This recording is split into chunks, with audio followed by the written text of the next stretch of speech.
नमस्कार दोस्तों, कैसे हैं आप? उम्मीद है अच्छे होंगे। अपना और अपने घर वालों का ख्याल रख रहे होंगे। इस वीडियो की स्टार्ट थोड़ा सा दुखद घटना के साथ हो रही है जो कल घटित हुई है। आप लोगों को पता होगा, अहमदाबाद की एक फ़्लाइट जो अहमदाबाद से टेक ऑफ करके लंदन के लिए रवाना हो रही थी, वो एयरपोर्ट से कुछ ही दूर पे जाकर क्रैश हो गई। उनके परिवार वालों को परमात्मा शक्ति प्रदान करे। और ये कठिन समय है और इसमें हम सब एक साथ हैं।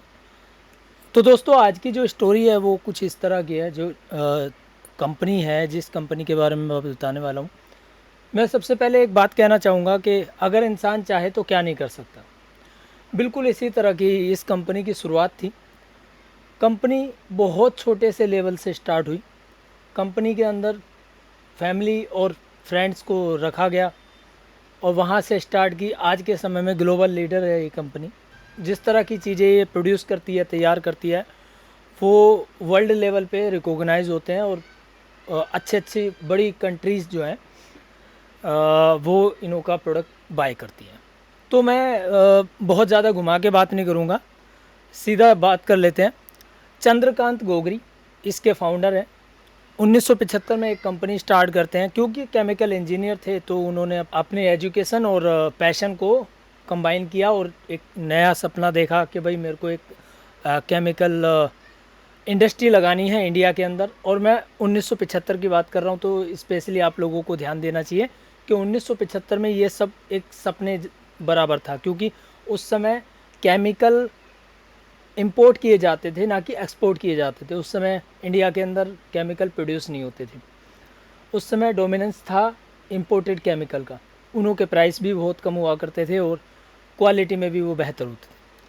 तो चंद्रकांत गोगरी ने स्टार्ट किया ट्रेडिंग से 1975 में स्टार्ट की ये कंपनी। 1984 में उन्होंने फाइनली एक प्राइवेट लिमिटेड या लिमिटेड कंपनी के रूप में इसको स्टार्ट किया और उस कंपनी का नाम रखा गया आरती ऑर्गेनिक लिमिटेड।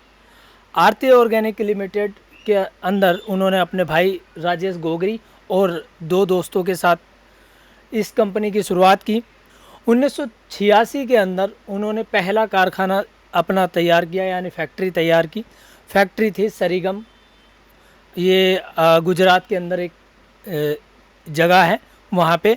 और उन्होंने जो केमिकल स्टार्ट किया था, उस केमिकल का नाम था नाइट्रोक्लोरोबेंजीन।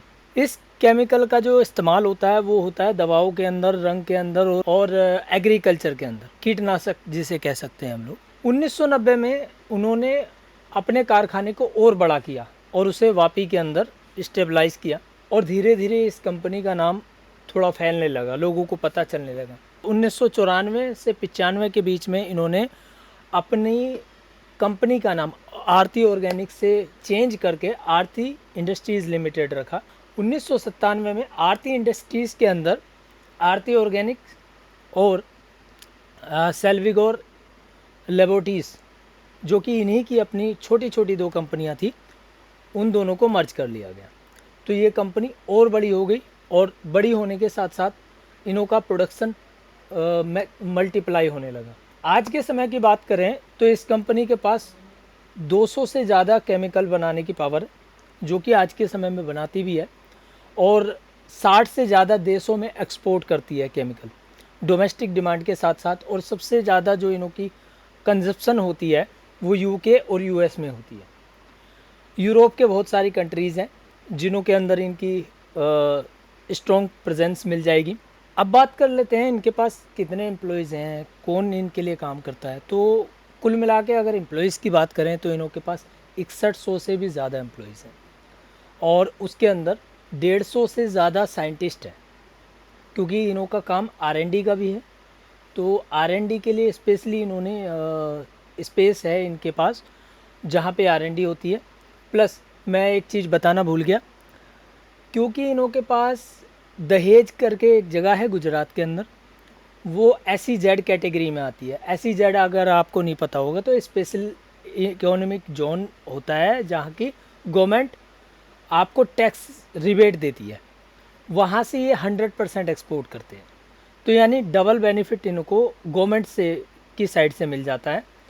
पहला, स्पेशल इकोनॉमिक जोन में आ जाती है तो वहाँ टैक्सेशन का बेनिफिट मिल जाता है, प्लस एक्सपोर्ट आप करते हैं तो एक्सपोर्ट में भी गवर्नमेंट आपको हेल्प करती है। तो यानी कंपनी को डबल बेनिफिट वहाँ से मिल जाता है। इसके अलावा 6100 एम्प्लॉयज़ हैं, 150 से प्लस इनों के पास साइंटिस्ट हैं। अब बात कर लेते हैं इनों के फाइनेंशियल्स की।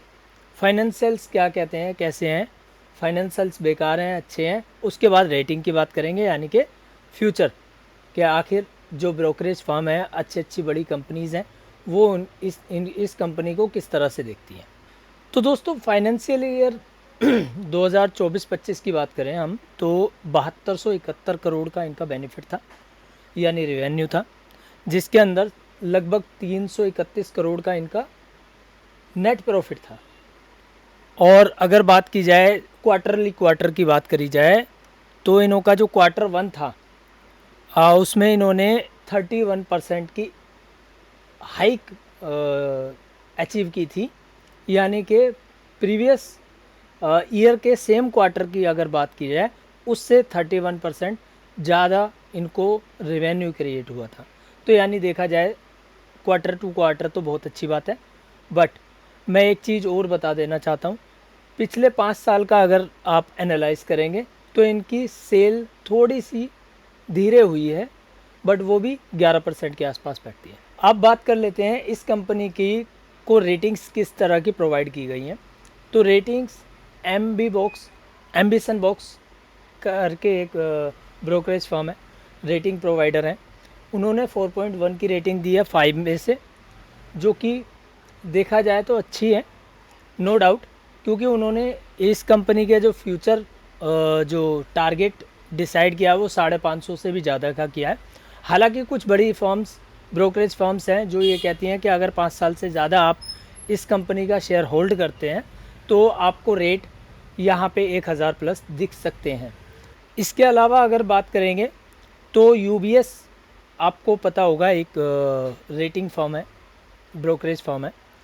उन्होंने भी पहले सेल का रिकमेंडेशन कर रखा था, बट अब उसको कन्वर्ट करके बाय का किया है, और विद प्राइस ऑफ 625 यानी 625 रुपये का टारगेट प्राइस रखा गया है। और उनका भी यही कहना है, अगर आप 5 साल से ज़्यादा होल्ड करते हैं तो 1000 प्लस यहाँ पे रेट देखे जा सकते हैं, प्राइस देखा जा सकता है। तो मेरे हिसाब से जिसने सेल से बाय रिकमेंडेशन किया है तो उनको बहुत कुछ इस कंपनी के बारे में पता चला होगा। तो मेरे हिसाब से ओके है, कोई दिक्कत नहीं है। तो दोस्तों हर वीडियो की तरह मैं एक डिस्क्लेमर देना चाहूँगा, अगर आप कोई भी इन्वेस्टमेंट करना चाहते हैं तो अपने फाइनेंशियल एडवाइज़र से ज़रूर बात करें, क्योंकि फाइनेंशियल एडवाइज़र ही आपको सही सलाह दे पाएगा। क्योंकि ये जो वीडियो आपके लिए बनाई है, इसका पर्पस सिर्फ आपको ये जानकारी देना है कि आपके पास अगर कोई शेयर है तो वो कंपनी क्या काम करती है, आज के समय में क्या स्थिति है, कब स्टार्ट हुई थी, तब क्या स्थिति थी, और आने वाले समय में इस शेयर का किस तरह का स्कोप है। यानी कि स्कोप को हम ढूंढते हैं, जो ब्रोकरेज फर्म होती हैं, बड़ी बड़ी अच्छी फर्म होती हैं, वो एडवाइस करती हैं कि ये शेयर बाय करना चाहिए, होल्ड करना चाहिए, सेल करना चाहिए। जो मैं आपको रिकमेंडेशन बताता हूँ, जैसे UBS की, इस केस में मैंने आरती इंडस्ट्री के बारे में आपको बताया, UBS ने सेल से बाय पे कन्वर्ट किया, यानी उन्होंने अच्छा कुछ चेंज देखा होगा, और इसी वजह से सेल से उन्होंने रिकमेंडेशन होल्ड की भी नहीं की, सीधा बाय की। यानी उनको कुछ ना कुछ अच्छा पॉजिटिव चीज़ें नज़र आई होंगी। इट माइट भी उनका प्रॉफिट होगा, इट माइट भी उनका ऑर्डर्स होंगे, गवर्नमेंट की तरफ से कुछ ऑर्डर आ गए होंगे, या क्योंकि 60 से ज़्यादा कंट्रीज़ के अंदर ये ऑलरेडी डील करते हैं, तो उन कंट्रीज़ में से कोई बड़ा ऑर्डर आ गया होगा, दैट इज़ वाई। ठीक है, एम्बिशन बॉक्स मैंने आपको बता दिया, उन्होंने भी रिकमेंडेशन दे रखी है, 4.1 की रेटिंग उन्होंने दे रखी है। तो इस वीडियो का जो पर्पज़ है वो सिर्फ इतना ही है कि आपको एटलीस्ट शेयर के मार्केट के अंदर कौन सा शेयर है, उसकी क्या स्थिति है, और किस तरह की चीज़ें उसके अंदर होती है, बेसिकली उसका काम क्या है, उसके कौन से प्रोडक्ट्स। तो मैं कुछ अगर आप चाहते हैं कि मैं कुछ रिकॉग्नाइज अच्छे प्रोडक्ट्स भी बताऊं कंपनी के, जैसे कि एग्जांपल की बात करेंगे, स्लीप वेल आपने सुना होगा 100%, बट क्या आपको पता है स्लीप वेल किस कंपनी का है? अगर आपको पता है तो प्लीज़ कमेंट बॉक्स में ज़रूर बताइएगा। इसी तरह के मैं जिस भी कंपनी के बारे में बात करूँगा, उनके जो रिकॉग्नाइज प्रोडक्ट है, उनका जो ब्रांड है, उसके बारे में भी बताया करूँगा। अगर आप चाहते हैं ऐसा भी बताऊँ तो प्लीज़ कमेंट बॉक्स में ज़रूर बताइएगा। तो मुझे दीजिए इजाज़त, मिलते हैं नेक्स्ट वीडियो के अंदर नई किसी कंपनी के बारे में, नया शेयर और उसकी पूरी जर्नी के बारे में मैं दोबारा से आपके सामने हाज़िर होऊंगा। तब तक के लिए मुझे इजाज़त दीजिए। टाटा, बाय बाय एंड जय हिंद।